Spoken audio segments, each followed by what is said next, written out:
qu'est-ce que c'est que la modélisation? Comment vous dire? La modélisation, c'est le cœur de la PNL. Il y a un seul outil qui est uniquement de la PNL, qui est 100% PNL, parce que le reste, des outils sont de la boîte à outils PNL. Le reste des outils, tout ce qu'on vous enseigne dans une formation PNL, c'est des choses que la PNL n'a pas inventées. C'est des choses que la PNL a modélisées. Elle a modélisé ces choses-là en allant voir des gens qui étaient des experts dans leur domaine. Et bonsoir à tout le monde. Ouais, ça c'est rempli, il y a plein de monde maintenant. Donc, allant voir Milton Erickson, allant voir Fritz Perls, allant voir Virginia Satir. Au début, c'était ces trois-là qui ont été les premiers à être modélisés. Et ça a donné la PNL dans son ensemble. Et puis, ça a donné surtout une méthode pour modéliser des gens qui ont des capacités, qui ont des savoir-faire exceptionnels. Et donc, on va aller voir un expert dans son domaine, voir un exceptionnel. Si vous en avez qu'un, ça sera un exceptionnel, je vais vous en parler, dans son domaine. Et de regarder qu'est-ce qu'il fait bien, et de pouvoir en tirer l'essence de sa façon de faire.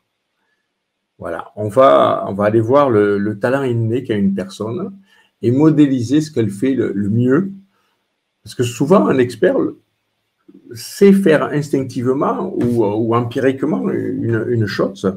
Il a mis en place une méthodologie sans s'en apercevoir. Et il vous dira que c'est instinctif, il fait comme ça lui vient. Et c'est ça le vrai talent. C'est que ça devient. Il a une compétence qui est une compétence inconsciente. Et pour la conscientiser, c'est plutôt difficile souvent.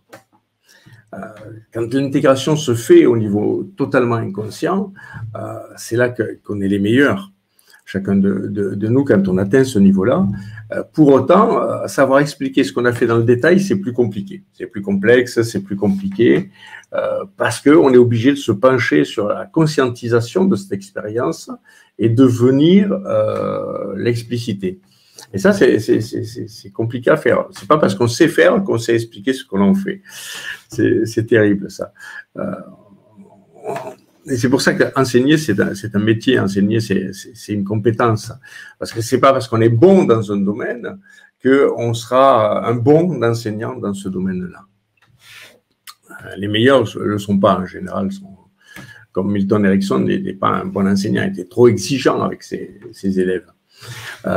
Mais par contre, une fois modélisé, sa capacité est fabuleuse à transmettre. Donc, enseigner, c'est un outil, c'est une pédagogie, c'est une façon de faire qui s'apprend. Et pour pouvoir, ça c'est l'étape finale, l'enseignement d'une compétence, c'est l'étape finale. Entre deux, il faut l'acquérir, cette compétence. Et pour l'acquérir, il faut passer par la modélisation, par les outils de modélisation.